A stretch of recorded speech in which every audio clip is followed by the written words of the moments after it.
ഈ കുട്ടി കുറച്ചൊരു 14-15 വയസ്സൊക്കെ ആകുമ്പോൾ പതുക്കെ പതുക്കെ വണ്ണം വെച്ചു തുടങ്ങും. PCOS തന്നെ 2 രീതിയിൽ വരുന്നുണ്ട്, മെലിഞ്ഞവർക്കും വരും.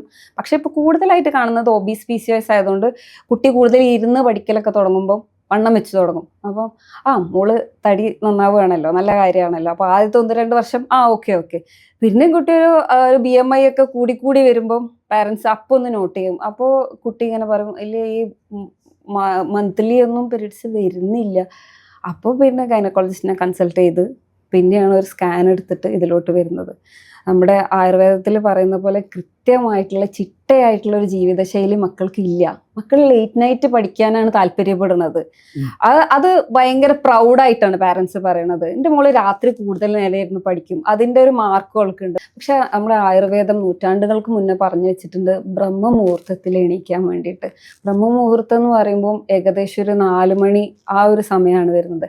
ആ ഒരു സമയത്ത് എണീക്കുമ്പം നമ്മുടെ ബ്രെയിൻ സെൽസ് ആണെങ്കിലും കൂടി അതിൽ വരുന്ന ചേഞ്ചസും ഉണ്ട്. അപ്പൊ നമ്മൾ ചോദിക്കുമ്പോൾ എന്താ ലേറ്റ് നൈറ്റ് ഇരുന്നാലും മോള് രാവിലെ ഉറങ്ങുന്നുണ്ടല്ലോ, ഒരു 7 to 8 വരെ ഉറങ്ങുന്നുണ്ടല്ലോ, പിന്നെ ഇപ്പൊ എന്താ ഉറക്കം കിട്ടിയാൽ പോരെ. പക്ഷെ ഒരിക്കലും അല്ല. ഇതിപ്പം നമ്മൾ PCOSന്റെ ആ ഒരു ഹോർമോൺ ലെവൽ അനലൈസ് ചെയ്യുമ്പോൾ നമുക്ക് മനസ്സിലാവും ഇൻസുലിൻ സ്പൈക്ക് വരികയാണ്. ഈ ഉറക്കത്തിന്റെ ബുദ്ധിമുട്ടിൽ ഇൻസുലിൻ സ്പൈക്ക് വരികയാണെന്ന് ഇപ്പോൾ മോഡേൺ സയൻസ് കണ്ടുപിടിച്ചിട്ടുണ്ട്. പണ്ട് നമ്മുടെ ആയുർവേദം നൂറ്റാണ്ടുകൾക്ക് മുന്നേ പറഞ്ഞിട്ടുള്ള കാര്യമാണ് നിദ്ര.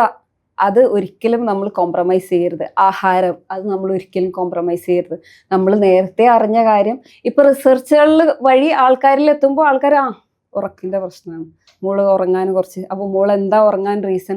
രാത്രി സിനിമ എന്തെങ്കിലും കണ്ടതാവും. ഇനിയിപ്പോൾ പഠിക്കുന്ന മക്കളമ്മമാർ വരും, അവർ പഠിച്ചിട്ടാണ്. പക്ഷേ നമ്മൾ എപ്പോഴും മക്കൾക്ക് ശീലിപ്പിക്കേണ്ട ഒരു കാര്യമാണ് നേരത്തെ എഴുന്നേൽക്കുന്നതും നേരത്തെ ഉറങ്ങുന്നതും കൃത്യസമയത്തിന് ആഹാരം കഴിക്കുന്നത്. ഇപ്പം ഈ രാവിലെ ലേറ്റായിട്ട് എണീക്കാത്ത ഈ മക്കള് രാവിലെ ബ്രേക്ക്ഫാസ്റ്റ് കഴിക്കില്ല. ബ്രേക്ക്ഫാസ്റ്റ് കഴിച്ചില്ലെങ്കിൽ ഉച്ചയാകുമ്പോൾ കഴിക്കുന്നുണ്ടല്ലോ. പക്ഷെ ഇന്നത്തെ കാലത്ത് ഒരു ട്രെൻഡിന് ബ്രഞ്ച്. അപ്പം ആ ഒരു ആഹാരശീലങ്ങളെല്ലാം ഒന്ന് മാറ്റിയാൽ മാത്രമേ നമുക്ക് PCOSന് കറക്റ്റായിട്ടുള്ള ഒരു സൊല്യൂഷൻ ഉള്ളൂ. അല്ലെങ്കിൽ ഇവർ പറയും ആ ഡോക്ടർ മരുന്ന് കഴിച്ചിരുന്നു, 2 മാസം കഴിച്ചു, 3 മാസം കഴിച്ചു, അന്നൊക്കെ നല്ല റിസൾട്ട് ആയിരുന്നു, കറക്റ്റായിട്ട് പീരീഡ്സ് വന്നു.